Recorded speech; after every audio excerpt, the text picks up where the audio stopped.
to everyone who cooked this delicious food. Thank you so much. So I'm going to start this part of the program. We're going to continue forward. Again, just review that I definitely thank you all for coming here and want to express my my thanks for that, for your support over the past year. So we have, I'm just going to do a very, it's not an election year or anything like that, but we do have some folks to recognize who will be stepping back, and we do, want to let you know what we've been doing for the past year. So we have had a very strong year at the Society.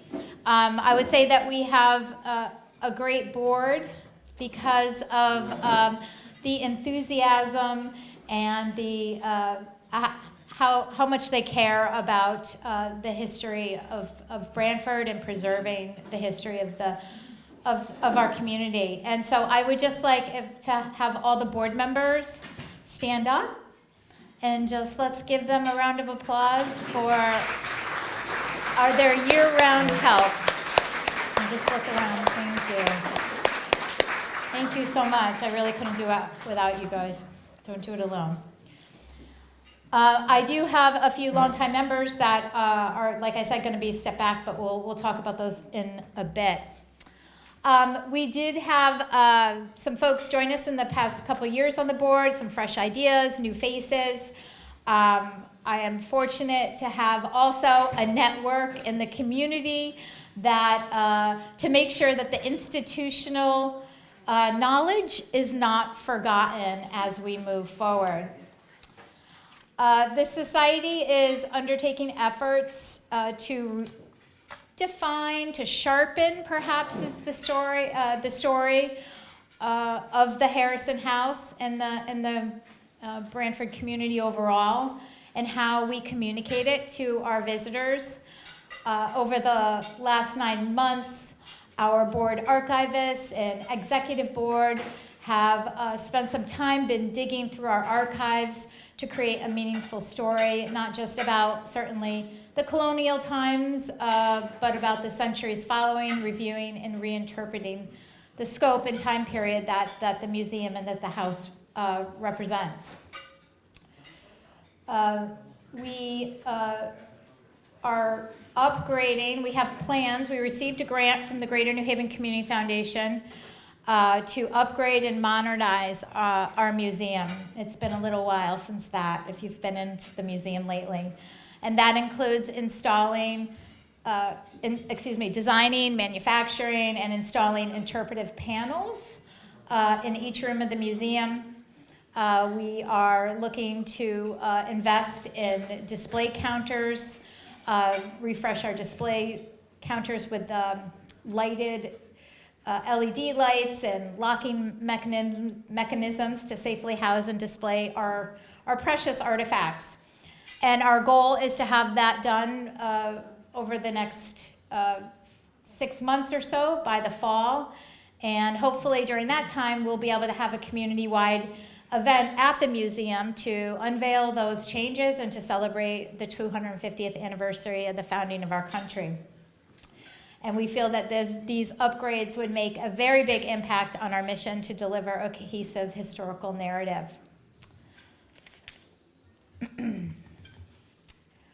We are often struggle with utilizing the property to the best of its abilities. We have some limited space and environmental factors, and of course the financial restraints. So we have been deaccessioning some of our pieces, and we are, as I said, sort of deciding what sort of narrative we can hold on to and what pieces from the collection we'll hold on to and the narrative we want to tell.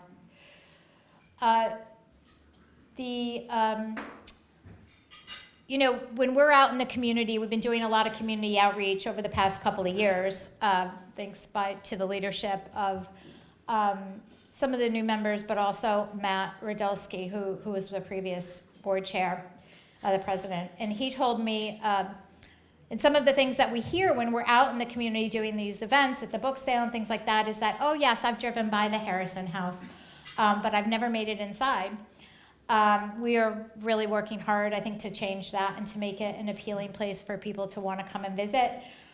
We have had several high-profile events over the past couple of years that have drawn in new visitors, and there's certainly an excitement around those changes.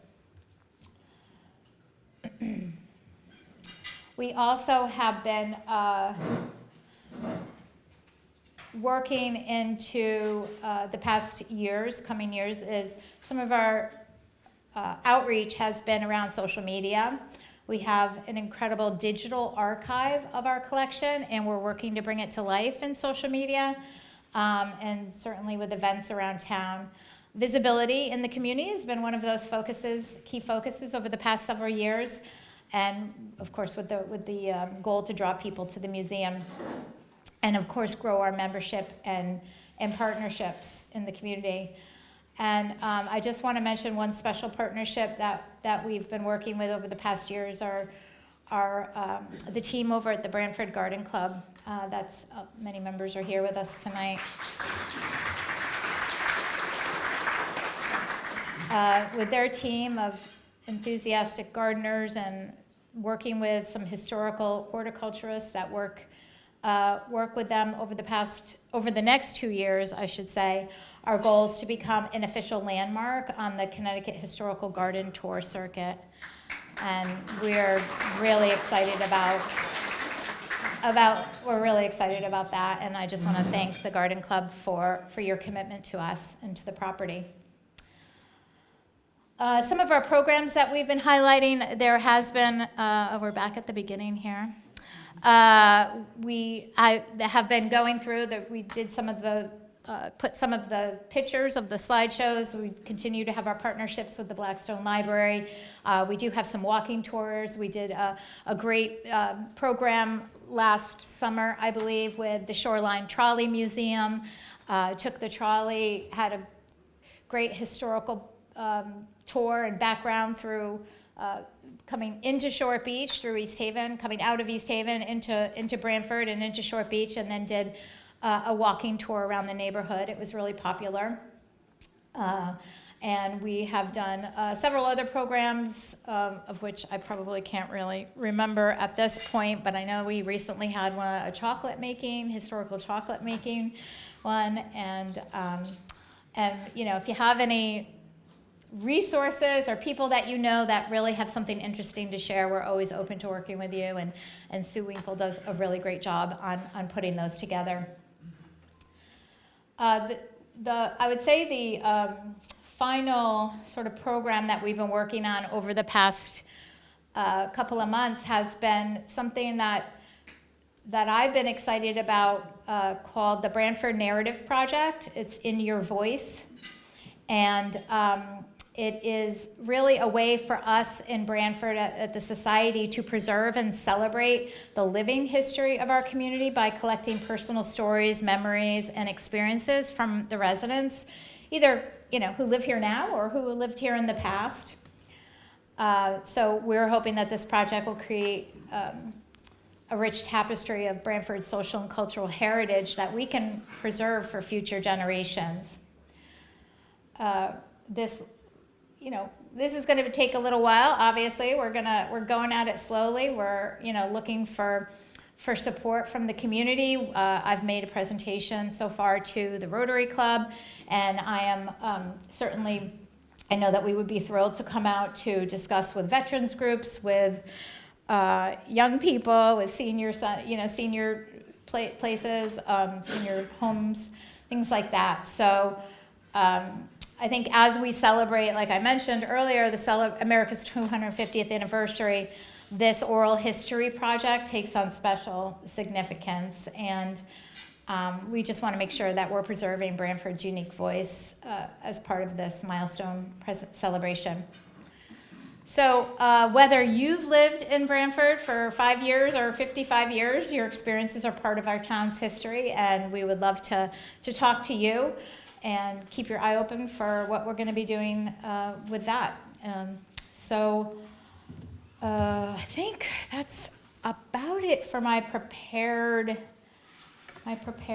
We are still doing our priority, of course, is our third grade tours with our students and the scholarships we give out. I think that was the last thing on my list here. Our hat sale. Okay, yep, our 250th anniversary, we do have some hats. I have mine. I was thinking about wearing it, but I didn't. There's one over there on the table. We have there's a logo on the back, and there is the Branford 250th, a logo that we created specifically for the 250th year. So those will be for sale out at the front. I believe we have them out at the front, and Alpha is in charge of that. So. Okay, so that is it. At this point, I want to really take a moment to recognize Mike. He is our board member. Mike Russo is our board member for the past 18 years. That's a long time. He's held, I think, all the positions. He is so dedicated to the service, and he will be missed. We are grateful. He's retired from his job recently, and he decided that he would be stepping back from his duties here at the society. But we are, some of the work that he did was he was recently membership chair. He has been programs chair. That was when I came on, and was a longtime society member before that. He has long been committed in his efforts to support and serve the society and its mission to preserve and educate about the history of our town. He has been very involved in helping to maintain the Harrison House. He was instrumental in creating important connections for programs and subsequent partnerships with the Lafayette Trail and Witness Stones Project. And there are markers around town for both of those.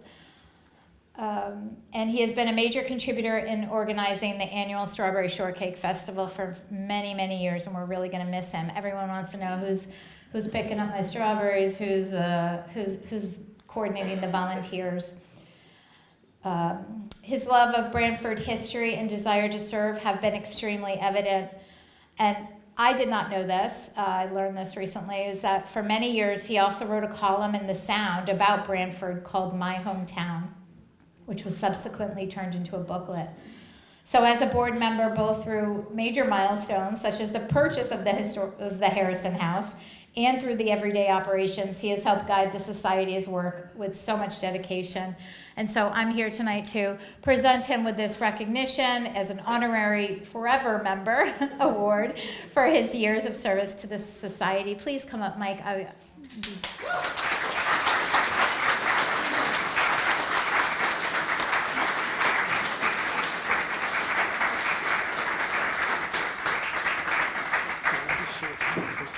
Of course, I'm going to just present this.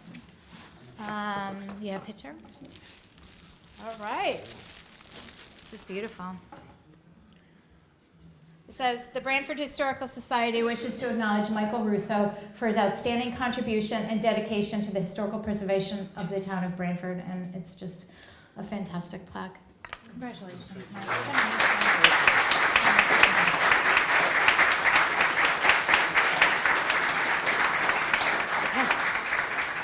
I just wanted to say a couple quick things. 18 years and I'm still standing. It's been a lot of work, but it's been worth it. It's been a great time. I love working with all these guys on the board, and I thank them for recognizing me. There are plenty of people that have done so much more than me, and they should be recognized as well, but that'll come hopefully later on. But thank you, everybody, for coming. It was a great turnout tonight. Thanks again.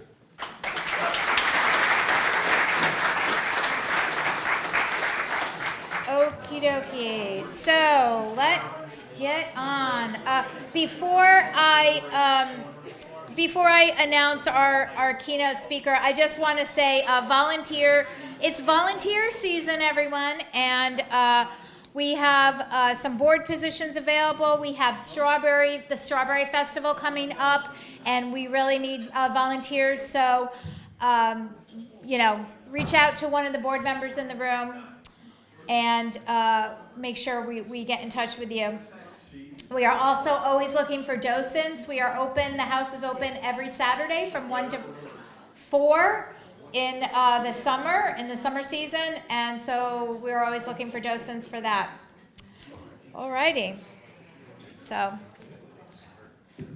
all right, so it's hard to imagine that the area is so developed today, the buildings, the parking lots, our manicured grass that we all admire so much. Were not that long ago, they were acres and acres of farmland that families depended upon farming to feed themselves and their neighbors. And, you know, I often walk into the Harrison House and I sort of yearn for simpler times, but I think when folks were farming their own fields and growing, you know, doing all of the transportation themselves and everything else, they were certainly not simple. It was a lot of hard work. So tonight we are honored to welcome William DellaCamera, known to most as Willie, to present. There's something fitting about who is here joining us tonight and where we're gathered. I mean, we're gathered in honor of the Harrison name runs deep in you know, our organization and certainly the community. The Harrison House on Main Street stands as a testament to one of our founding families. And, but that same name lives on just up the road at Cecarelli's Harrison Hill Farm in Northford, and that's where Willie has been growing the strawberries that have graced our festival and this community for as long as I've been around. And so as a multi-generation farmer, he plants not only strawberries, he grows tomatoes, peppers, eggplant, basil, and much more. And he has a wonderful combination of old school practical farming and I think, you know, 21st century thinking. He plants cover crops between his rows to protect his fields from the increasingly severe storms that we've seen in recent years. But what sets, I think, Willie apart isn't just what he grows, it's the conviction that he brings off the field and into the public arena. In my role as a legislator in Hartford, I've met, you know, a handful of farmers along the time, and a few stand out because they refuse to wait for the world to come to them. Willie is one of those people. He's passionate about agriculture, fresh food, and the policies that determine whether small farms in this country survive. He's made it his mission to ensure that farmers have a seat at the table in the decisions that shape their lives. So I'm going to let him tell you his story and the story of the agriculture in the area. And please give a warm welcome to Willie DellaCamera. Thank you.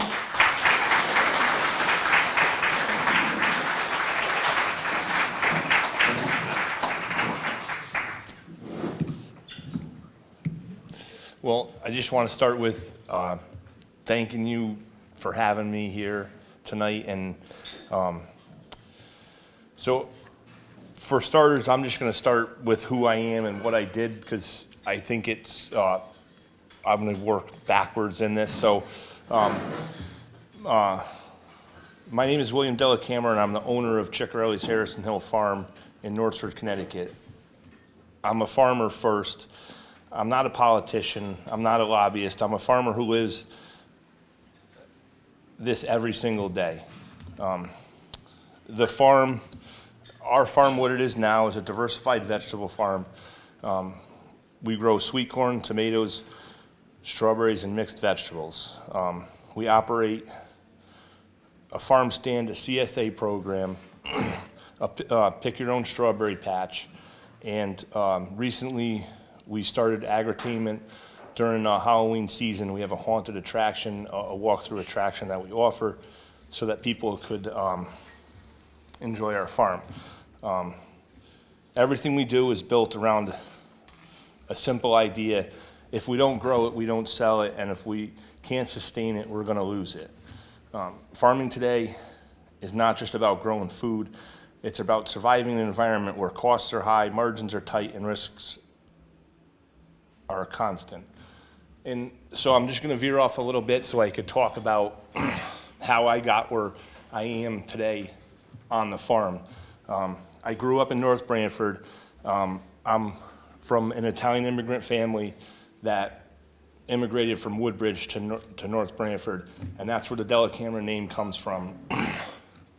Our family immigrated through here through Woodbridge Farms, which was part of the Berried family that brought Italians over from Italy and gave them the chance to survive in America.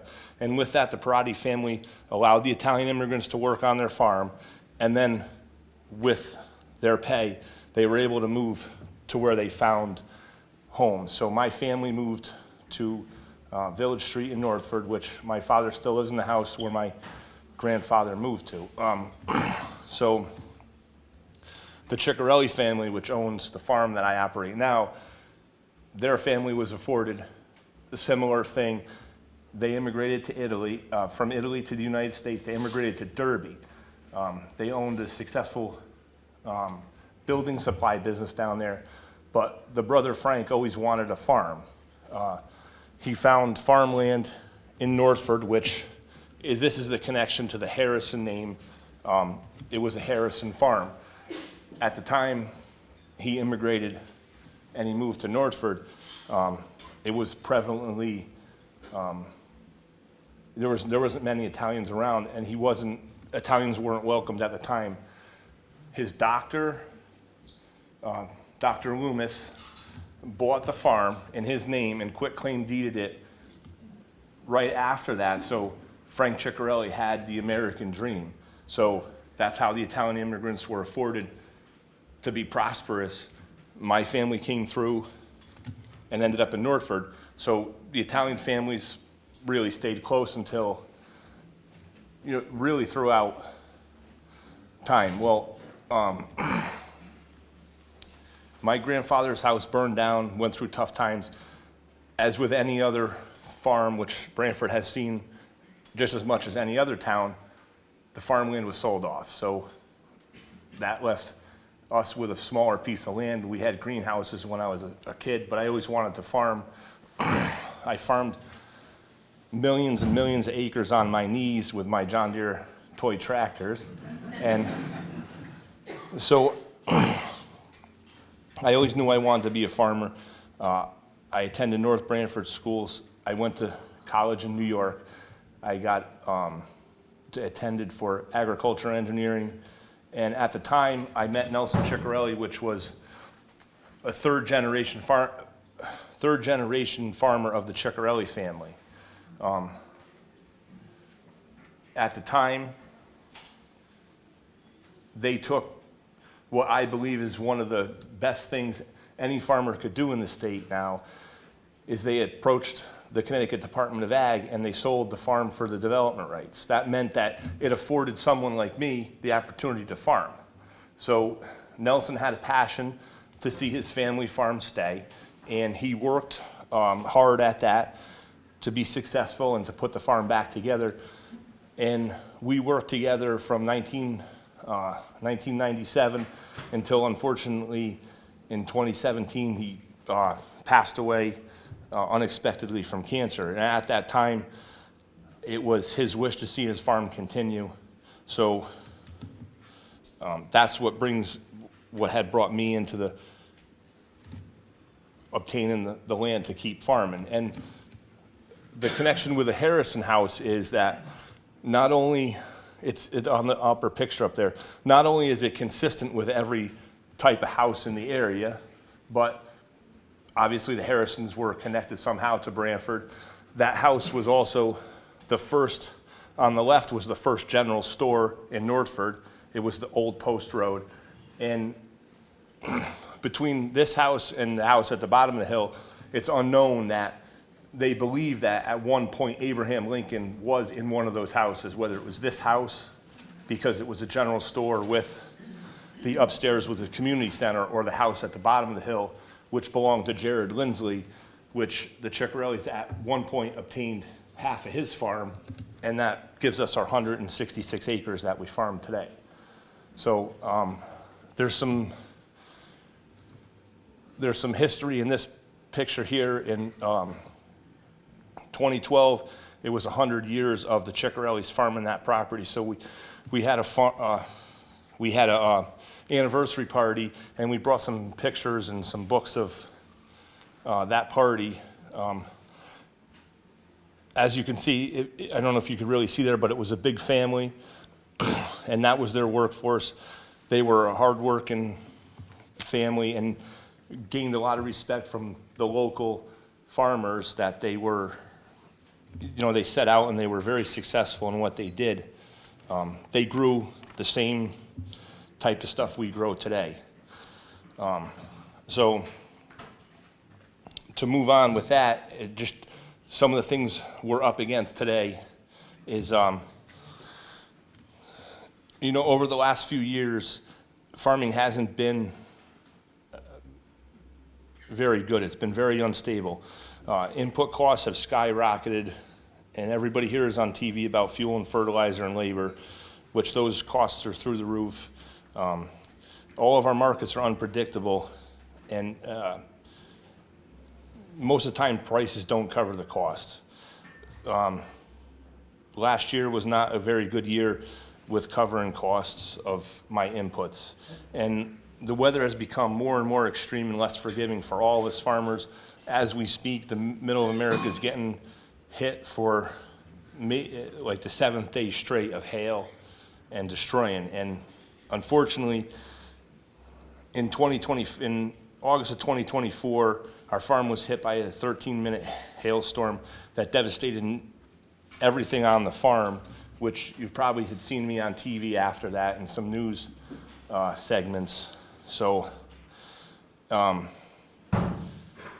wasn't just a bad day on the farm. That was a financial event that has basically changed the future of the farm. So with that devastation,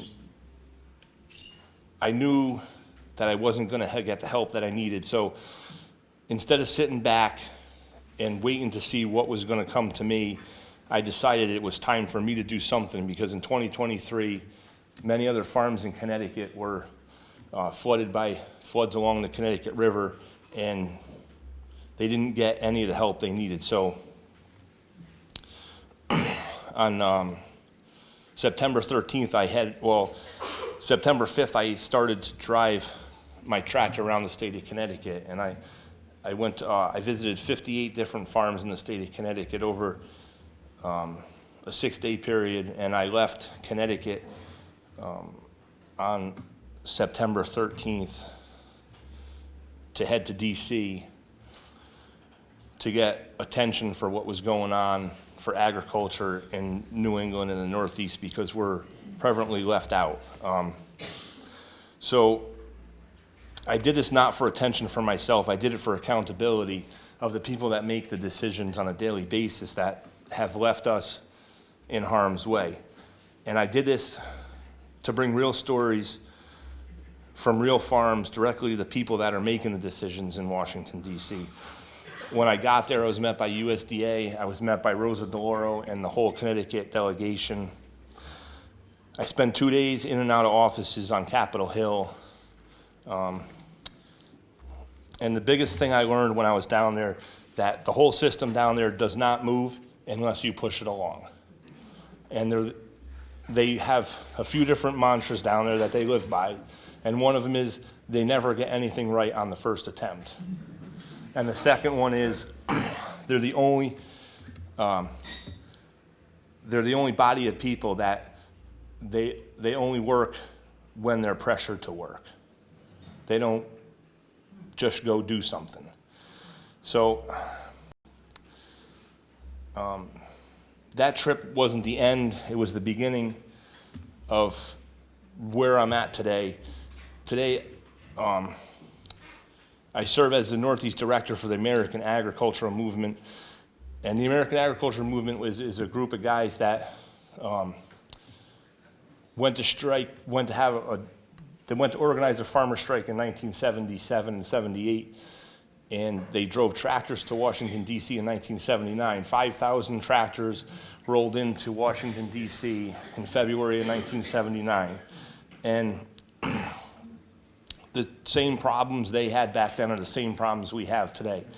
As I was driving my tractor to Washington, D.C., the current president of AAM, David Center, got my phone number and called me, and his first thing was, I can't believe that a person of your age is doing this. And what I really can't believe is that a person your age has to do this, because we already tried this once. And I still talk to him to this day almost on a daily basis. And to see an 86-year-old man cry that he tried to change these problems in 1979, and we're in the same, if not worse, position today. So I'm in Washington, I'm in Hartford, and I like to be in the room when agriculture is being discussed, because a lot of times those discussions are made and we're left out of the room. What I'm fighting for is I'm fighting for real disaster relief that actually reaches farmers, fair market conditions for all crops, including specialty crops like I grow that are generally left out of all agricultural programs, transparency and accountability in agriculture, policies that support family farms, not just large operations the way they do now. Because right now, too many farmers are carrying debt, waiting on delayed funding, and being told help is coming, but it never shows up. Almost exactly a year ago today, the USDA secretary told me I'd have my money by the end of May.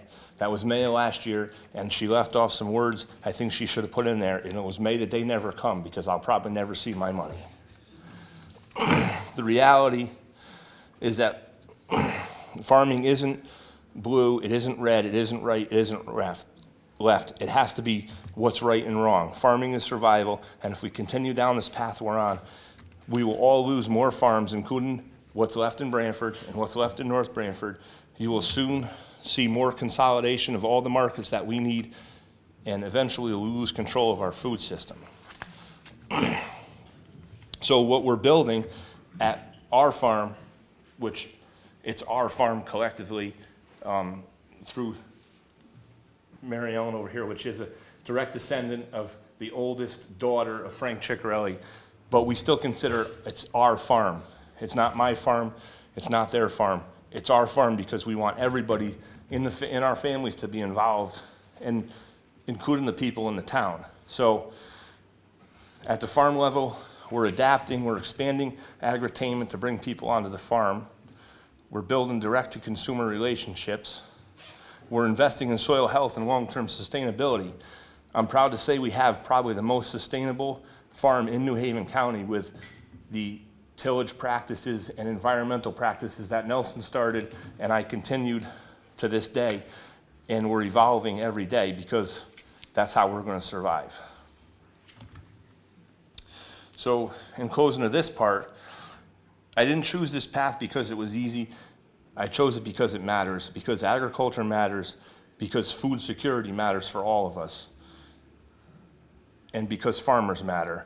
And if we don't stand up now, no one is going to do it for us. So I thank you for letting me start with that. And next I want to move on to some of the history between Branford and North Branford. And, you know, this is just some research that I've done, and I believe it to be true. So obviously Branford and North Branford started and has indigenous roots. Long before European settlers arrived, the land that is now Branford and North Branford was home to the Quinnipiac people. They lived along the shoreline of Long Island Sound, relying on fishing, shellfishing, seasonal agriculture. They cultivated crops like corn, beans, and squash, and understood the land in ways that laid the foundation for generations of farming to come. And on our farm, we actually have an Indigenous Peoples Day at our farm. And with that, a local woman that's still connected to the Nipmuc tribe in Massachusetts comes to our farm every year, and we have a little Indigenous Peoples Day, where she explains to us the different directions and the different colors, and how the Indians, everything starts to the east and you work your way around, and the colors matter. And it actually has been a really good event. It's been getting better and better every year, and most of the people that attended are North Branford Historical Society, and we don't want to let that tradition be forgotten, because that's basically who taught us everything we know what to do around here. So obviously the European settlers arrived in the 1640s as part of the New Haven colony, and Branford was officially founded in 1644. Early settlers farmed the land, harvested timber, and relied on the shoreline for trade and food. Agriculture quickly became central to daily life, with small family farms supporting the local economy. And then becomes the formation of North Branford. North Branford separated from Branford in 1831, I think. So that's what we actually talked about. And at first you said 1830, but I came up with 1831 too, so You're right. we could agree on that. Unlike the shoreline, North Branford was more rural with rocky soils, rolling hills. Farming was a little more difficult, but still essential. The area also became known for quarrying trap rock from the Totucket Mountain and adding industrial component to agriculture base, as well as the obviously displacement of a lot of Harrisons that lived in the valley where Lake Gaylord is today, which one of our residents has a lot of history on that. Through her family, she has connections to the Harrisons. She is a Harrison, right? And although her last name is Rose, there's no direct link to the Roses of North Branford. They were Roses from Cheshire, Wallingford area. And so unfortunately, I didn't have the time to approach her to come here tonight, because she does have a lot of valuable information on family lineage through a lot of those different names. So agriculture and the economy through the 1800s and 1900s. Throughout the 19th century, both Branford and North Branford developed strong agricultural identities. Branford farms benefited from the access to the coastal trade routes, while North Branford farms focused on dairy and other agriculture. The arrival of the trolley system connected farms to nearby markets like New Haven, allowing fresh produce to be sold more efficiently, less the horse-drawn wagon, which, yeah, and one of the uncles up here, that's all he did was tell us stories about him falling asleep on the way back from New Haven, and he didn't know how he got home, and the horses knew how to get home. His other thing always was, I don't know, he was probably in his near 90s. He always used to say, "God sakes." My father always said, give the horse a rest. He never gave any of us kids a rest. Tony had a lot of, one good thing about the Cecarellis, and maybe I know Mary Ellen will second this, is they all had their own personalities, and they all had their own sayings, and most of them, if you heard it today, you were guaranteed you were going to hear it again tomorrow. But it was definitely, it was definitely good to hear some of those stories and be able to hear them, although some of them, I don't know if I'd really, I don't know if I'd put, well, there's some that, yeah, so,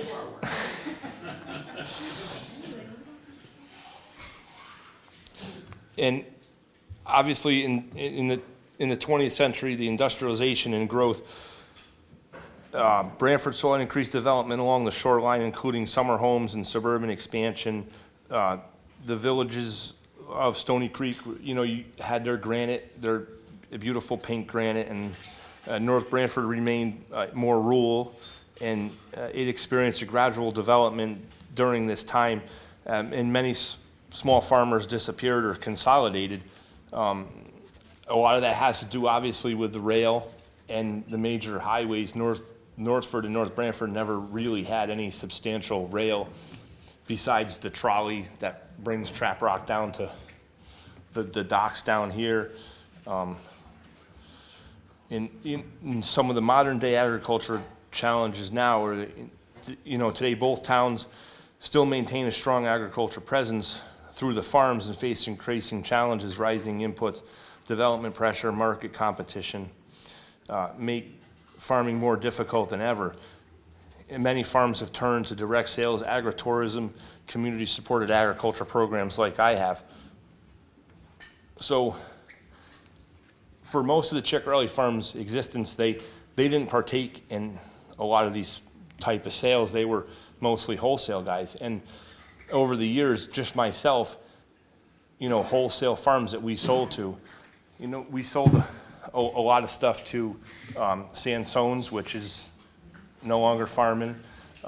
We did a lot of business with Mike and Mike, what started as the stand and now is a restaurant for you guys. We sold a lot of stuff to Hilltop Orchard. We sold a lot of stuff to a whole bunch of different farms in Branford that are no longer, or farm stands that are no longer there. I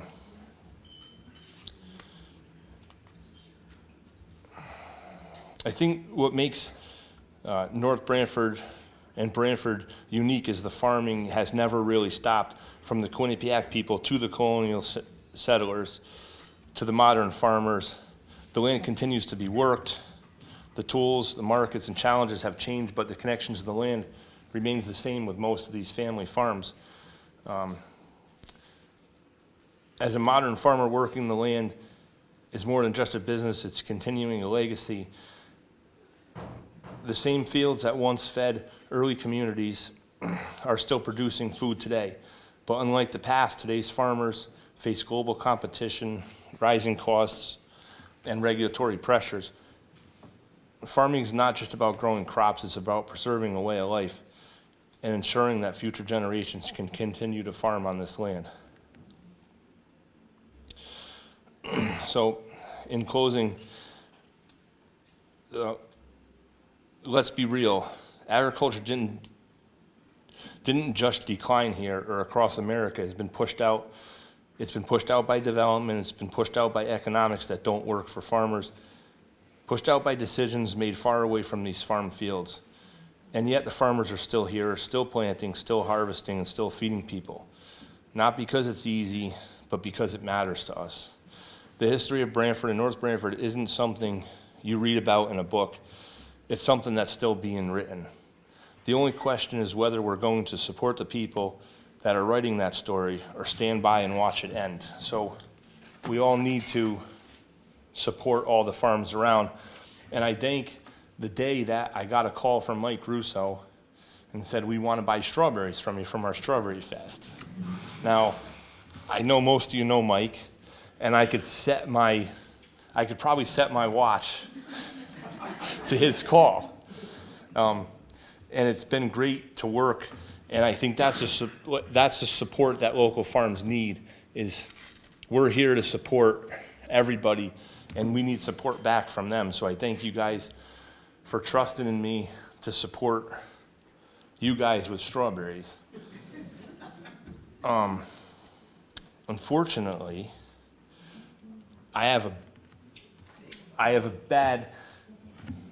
bad thing to tell you guys tonight, that today I walked out in my fields to see where I was with strawberries. And I was delighted from afar that I could see white flowers. But when I got within 15 to 20 feet of those fields, I could see black at the center of each one of those flowers.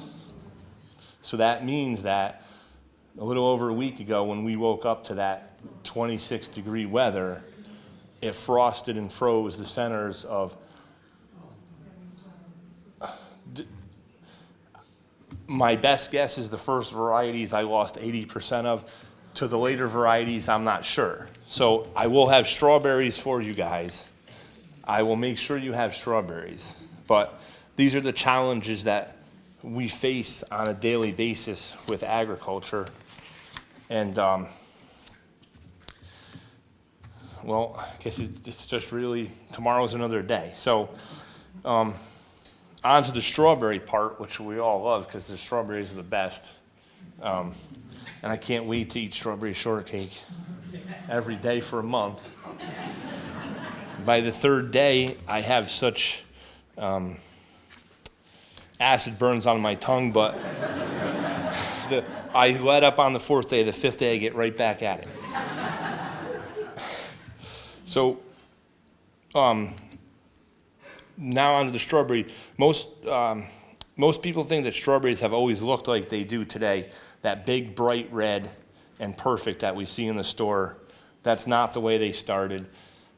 That's the way they've become. They've been bred like that by big farmers like Driscoll's to be shipped from the West Coast to the East Coast and still be good.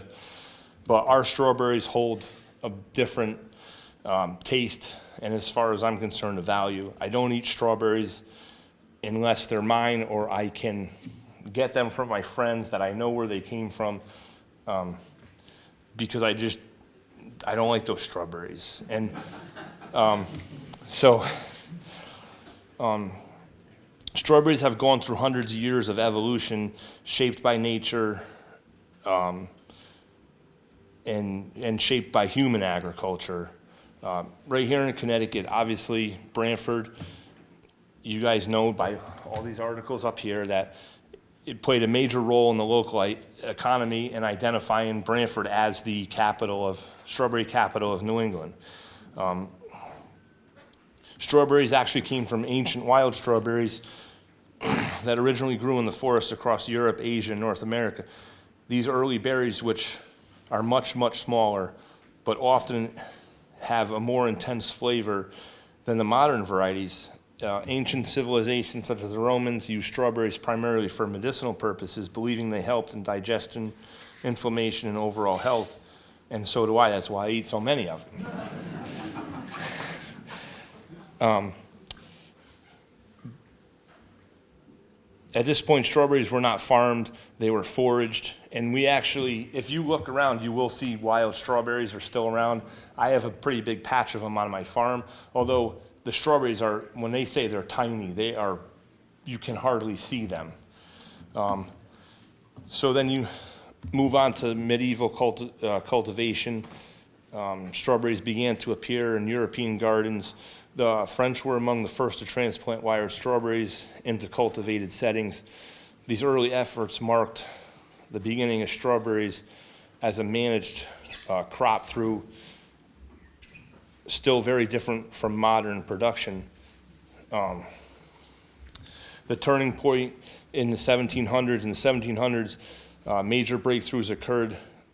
Species of different strawberries were crossbred. One actually from North America that was most known in Virginia, which still carries a Virginia name and they crossbred that with ones from South America that were known for their bigger size. That's where they first came in with the cross-pollination, and they created a new modern garden strawberry that we know today. Nearly every strawberry grown today traces back to this hybrid. And a weird thing about strawberries is obviously they carry their seeds on their outside. They're not in, all strawberries have always carried their seeds on the outside as opposed to other fruits and vegetables that carry them on the inside. So for 1 sec, I just got to ask this question. Is a tomato a fruit or is tomato a vegetable?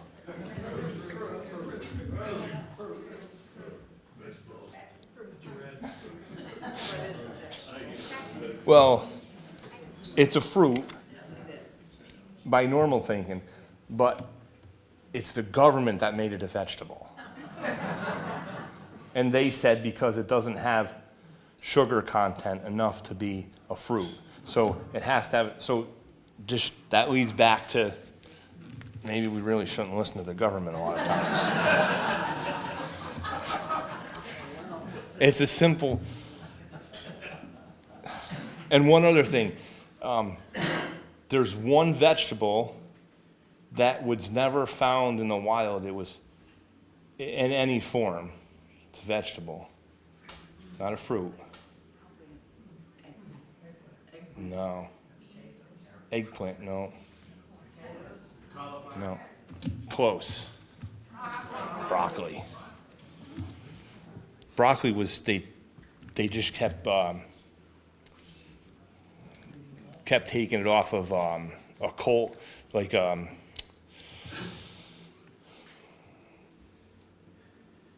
it was never ever found in the wild with a broccoli head on it like that. So they took it from turnips. Is actually where it came from, the turnip family. So that's probably why you don't really like it.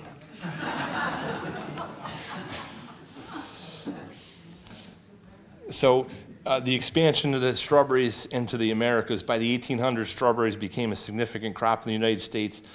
They were especially well suited to the Northeast due to the climate and the soil conditions. Railroads allowed farmers to ship strawberries quickly to urban markets, making them one of the widely distributed fresh fruits. Branford, the strawberry capital of New England, in the late 1800s and early 1900s, farms throughout the area produced strawberries at large scale. The combination of the coastal climate, the sandy soils, and the proximity to the rails made Branford ideal for production and distribution of strawberries. Were not just a crop, they were a defining part of Branford's town history. And obviously, the other things that had to do with that were that we had a lot of ice houses around here, which gave them the refrigeration. Instead of the southern, the further south you got, you didn't have ice houses as prevalent as around here. The cultural significance is that strawberries became a part of the local traditions, including festivals and strawberry shortcake events that continue to this day. These traditions serve as a reminder of Branford's agriculture past and connection to the land. Over time, Branford's large-scale strawberry production declined, just like all other, surrounding towns.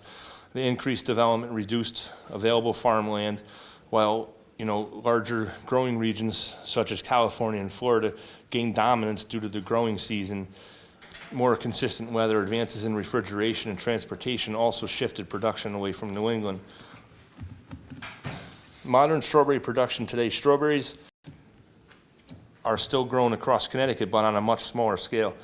They're typically harvested in early June and sold through farm stands, pick-your-own operations, and local markets. Modern production relies on advanced techniques such as plasticulture, drip irrigation, and improved plant varieties. And my personal farming perspective is we grow what's called a June-bearing strawberry. So our strawberries, we plant them this year, and we don't allow, if they flower, we pull the flowers off of them this year. And in the fall time, we make sure that they're growing good. Just around time that after the ground freezes for the first time, we go out and we spread straw on top of them, which does two things for them. It insulates them a little bit, but it's not really the insulation to keep the plant alive. What the straw does on top of the strawberries is it keeps the sun from hitting the ground. If the sun hits the ground when it's frozen, it tends to thaw or frost heave. You see that sometimes in your yard. Well, if that does that when our strawberries in the ground, it'll heave and it'll actually break the roots off the crown and the plant will die.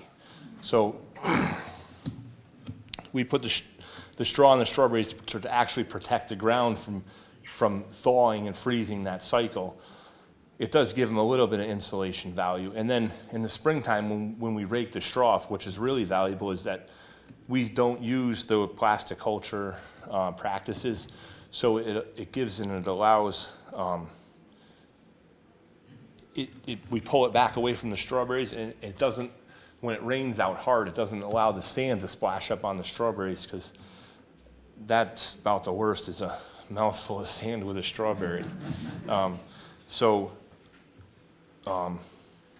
We'll harvest the strawberries and enjoy them for the short 4 weeks that we have them, because June-bearing strawberries are dependent on day length. So in the springtime, as soon as we uncover them, no matter what day, it doesn't have to be warm out, the strawberries grow, and that's why I ended up where I did, is because our day length is the same every year, and we're tending to get colder weather longer throughout the spring. So we're in this conundrum now where we have plants that are flowering that once were never hurt because we had a normal spring where we didn't have this huge fluctuation in temperature, and we're losing our first or second plantings.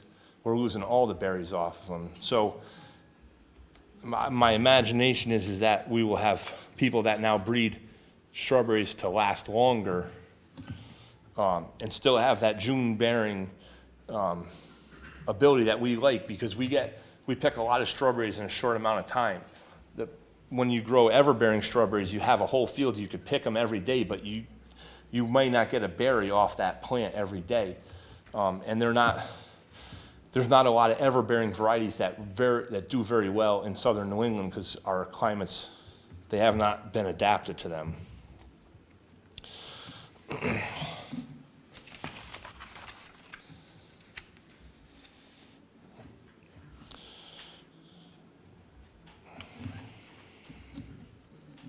So, moving on, I already touched on this. Strawberries require year-round effort for a very short harvest window of just 3 to 4 weeks. Farmers must manage planting, frost protection, pests, and diseases while consistently monitoring weather conditions. One late frost, heavy rain, or drought can signify a great impact to the crop. We've been lucky over the years not to have heavy rainstorms in the past 5 or 6 years. We've been able to harvest pretty good. We haven't had continuous rain in the spring.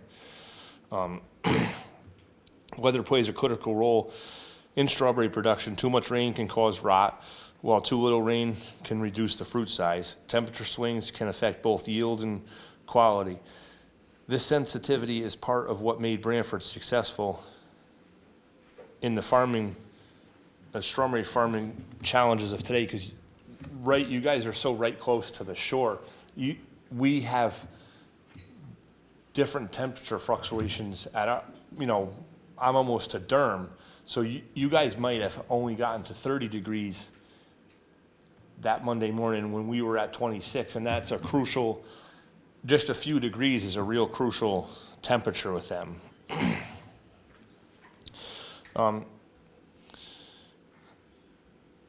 So visitors often see the beauty of a strawberry field, but not the risk and costs behind it. Farming strawberries involves significant investments and uncertainty. However, the reward comes in the form of community engagement, tradition, and satisfaction of producing fresh local food. Connecting the past with the present, while Branford is no longer the strawberry capital in New England, its legacy lives on with Farms today continue the tradition in a different way through the direct relationship with customers and local communities rather than large-scale shipping.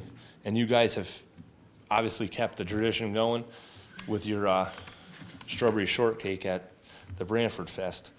From wild forest plants to defining crop of a town like Branford, strawberries have a rich and evolving history. Today they remain an important symbol of agriculture, community, and resilience. Every strawberry picked continues a tradition that spans generations.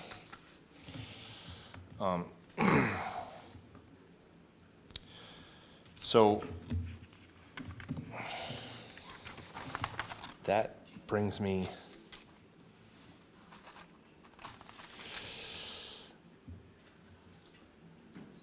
to the one last thing is strawberries won't disappear. because we forgot how to grow them. They'll disappear because we allowed the people who grow them to disappear first. Right? And then one day, people will stand in places like this and say, remember when there used to be farms here? Remember when you could buy local food? Remember when this land meant something? And the answer to that will be, yeah, we remember. We just didn't do anything about it. So here's the bottom line. If you care about local farms, we need to prove it. If you care about your food, we need to fight for it. If you care about this land, we need to protect it.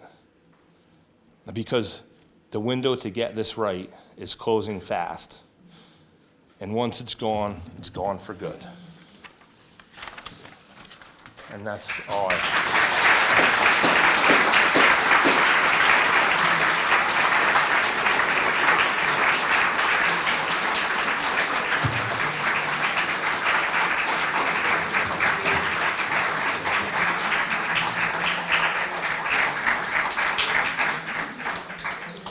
So now I'm ready for a lot of questions. So how do we sign up for your CSA? I need to put it on social media. I've been kind of lax on it, but I'll get it up there. You talked about how you use straw to cover the plants, the field. And I was wondering, is that where the name straw berry comes from, or do you know where the name comes from? Well, I want to say yes, because obviously the straw is there, but there's not anything that really says that. I don't know why I looked for that. I couldn't come up with any verifiable thing, because we use the straw for the purpose, like I said, like it keeps and other places in the country, they grow them on plastic. They don't need straw in Florida because it never freezes. Their practices down there are way different. They've always has been different. They go out, they got a long growing season. They grow strawberries. And, a few months ago, we saw them on TV. They were freezing, right? And they're out there spraying water on them to keep them from freezing, which that's a whole different thing. But then they'll just take up whole fields that have beautiful strawberries. They'll go along, they cut every strawberry out, and now they plant a pepper in the middle, and now they have a pepper field. So their growing practices are, it's something we don't get the luxury of that there, because we only have 4 months to grow here. So, but the straw, yeah, strawberries are actually, in the Latin term, they're fragasa. So I don't know where that came from. Any other good questions? The water, so just to touch on the water thing, which you've probably seen on the news where they say, oh, it's freezing in Florida, and they're spraying water, and you would think, well, that's counterproductive to what's going on. But the sprinklers are low volume sprinklers, so they're not much more than a mist. You would start the irrigation system when temperatures were like 33 degrees, so you're above freezing, and the sprinkler's going, and then you hit 32, and it turns into this big ice mat. It does a few things to save the plant or the fruit, whatever's on there. Frost burns because it's a bunch of particles of ice, and it burns the surface. But when you cover it with a flat sheet of ice, the water freezing, as the water's freezing, it emits like 120 BTUs per like 10 gallons of water. So you're actually making heat by spreading this water out while it's freezing, changing. I'm not really a scientist, but it also covers that whole leaf surface or the fruit surface in a thin sheet of ice with an air gap between it, and that becomes insulated from the freezing heat. And you keep the sprinkler running until after 33, 34 degrees till everything melts, and you end up ironically not having any frost damage, frost bite, or anything frozen. Where are some of the places you sell to now? You mentioned it changed over the years from kind of, I guess, bulk, or I forget the word you used, to more customers. And you mentioned some of those farms that you used to sell to, and now you don't. So where are some of those places you sell to? So,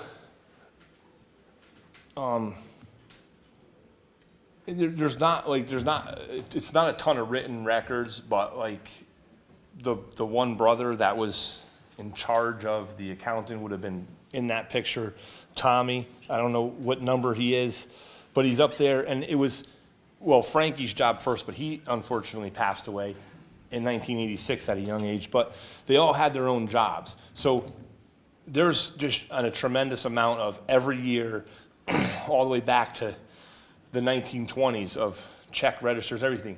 And their farming was a lot of what they call market gardening, or it can't be called truck farming because they did it with horses, but they would bring stuff to Long Wharf. That's where they sold stuff. The horses went to Long Wharf every day or every other day for the market. And then once those markets started to dwindle, you started to have farms that would come to the farm. So you see that shift, and you see all these handwritten bills. These were people that now came to the yard. So through the 50s, 60s, 70s, 80s, a lot of small stands and small farms came to Northford to get their stuff every day. They also had a few trucks that they delivered to a few little places. And that was really their mantra and their way to farm. They never wanted to be the direct sales. They wanted to support. When in the 90s, in the 2000s, it became we had to start buying delivery vehicles and delivering to every place. I'm going to say they delivered sweet corn to Bishop's since Bishop's has been selling vegetables. I mean, every year. You know, and we used to sell a lot of sweet corn to Rose's. We used to sell a lot of sweet corn to Hilltop. We used to sell a lot of stuff to Owen Ego. We used to sell, we had Wrestling Farms in Nordford. So now we're into, it's the consolidation of places to sell, really. And that's been really consolidated to big box stores. Big Y is still a family-owned company, and they are very dedicated to buying local. So we have a relationship with Big Y, and we deliver to all the Big Ys around here: North Haven, Branford, North Branford, Guilford, and Old Saybrook. But now it's actually backed off a little bit, where I really can't afford to run these trucks anymore. I have them, but it's become expensive to run them. So I'm actually a big wholesaler that delivers to Big Y actually comes to me now and gets it. Unfortunately, last year, 2025, I got $6 less a bag of corn than I did in 2017, and it's got nothing to do with. It's not Bazzuto's Incorporated picking it up at my farm that's costing me that money. It's because in agriculture, obviously what we grow is perishable. And there's a few sayings, and one of them is, if you don't sell it, you're going to smell it. So farmers tend to, it's a race to the bottom. And that's where we're at now. Like, you can go on terminal market reports and see how expensive stuff is. It's not going to be like that in 2.5 months. Tomatoes are $80 a box right now. I guarantee you they're going to be $18 a box when I have them.